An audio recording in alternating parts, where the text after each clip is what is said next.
तो दोस्तों, जब भी महाभारत की बात होती है तो हम सबके जहन में पांडवों का नाम ज़रूर आता है और उनमें से एक हैं युधिष्ठिर।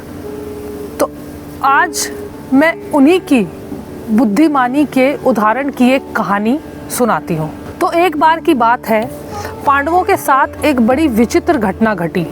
जब वो वनवास काट रहे थे, यानी वो वन में रहते थे, तो एक ब्राह्मण उनके पास आया और उसने पांडवों से मदद मांगनी चाहिए कि मेरे यज्ञ की जो लकड़ियां हैं वो एक हिरण अपने सींग में दबाकर भाग गया। तो पांडवों ने उस ब्राह्मण की मदद करनी चाहिए और बोला कि ठीक है, हम उस हिरण को ढूंढते हैं। अब पांडव हिरण को ढूंढने के लिए पूरे वन में इधर उधर घूमने लगे।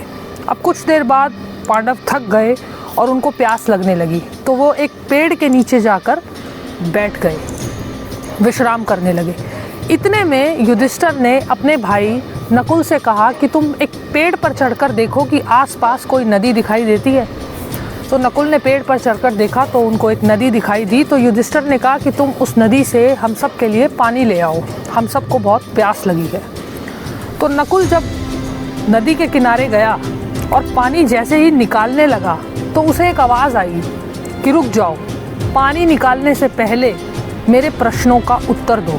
अब नकुल ने उस आवाज़ को अनदेखा कर दिया और पानी निकालकर ले जाने लगा और थोड़ा सा पानी पी लिया और वो वहीं बेहोश हो गया। अब युधिष्ठिर ने देखा कि नकुल नहीं आया, तो उन्होंने सहदेव को आज्ञा दी कि तुम जाकर देख कर आओ कि नकुल कहाँ रह गया। अब सहदेव भी नदी के तट पर पहुँचे और उन्होंने देखा कि उनका भाई नकुल बेहोश पड़ा है। तो उन्होंने जैसे ही नदी में पानी निकालना चाहा अपने भाई पे छींटे मारने के लिए, तो उनको भी वही आवाज़ आई कि रुक जाओ, पानी मत निकालो, पहले मेरे प्रश्नों का उत्तर दो। अब सहदेव ने भी उस आवाज़ को अनसुना कर दिया। अब युधिष्ठिर को चिंता होने लगी। उन्होंने अर्जुन को भेजा। अब अर्जुन बड़े क्रोधित थे, अपने क्रोध के लिए काफ़ी मशहूर थे, बहुत जल्दी क्रोधित हो जाते थे अर्जुन। तो अर्जुन वहाँ पहुँचे और उन्होंने देखा कि मेरे दोनों भाई बेहोश पड़े हैं। तो अर्जुन चिल्लाकर बोले, कौन है जिसने मेरे भाइयों का ये हाल किया है? तो अर्जुन को वही आवाज़ आई कि पानी में जाने से पहले मेरे प्रश्नों का उत्तर दो, पानी निकालने से पहले मेरे प्रश्नों का उत्तर दो, नहीं तो तुम्हारा भी वही हाल करूँगा जो तुम्हारे भाइयों का किया। अब अर्जुन तो बहुत ज़्यादा क्रोधित हो गए। उन्होंने पानी निकाल लिया और वो भी वहीं पर बेहोश हो गए। अब युधिष्ठिर को और चिंता होने लगी कि मेरे तीनों भाई वापस नहीं लौटे। उन्होंने फिर भीम को भेजा। अब भीम का भी वही हाल हुआ। अब युधिष्ठिर ने ये तय किया कि मैं खुद जाकर देखता हूँ कि ऐसा क्या हो गया जो चारों वापस न लौटे। तो जब युधिष्ठिर भी नदी के तट पर पहुँचे और उन्होंने देखा कि उनके चारों भाई बेहोश पड़े हैं, तो उन्हें बड़ी चिंता हुई और बड़ा दुख भी हुआ। अब युधिष्ठिर ने नदी में पानी निकालना चाहा और उन सबको पिलाना चाहा। अब युधिष्ठिर को भी वही आवाज़ आई कि पानी निकालने से पहले मेरे प्रश्नों का उत्तर दो।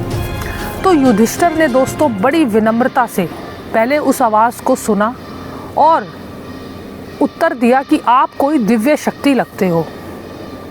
अब आवाज़ सुनकर एकदम से चौंक गई कि चारों भाइयों में से सिर्फ यही एक ऐसे हैं जिन्होंने मेरी बात को सुनना चाहा।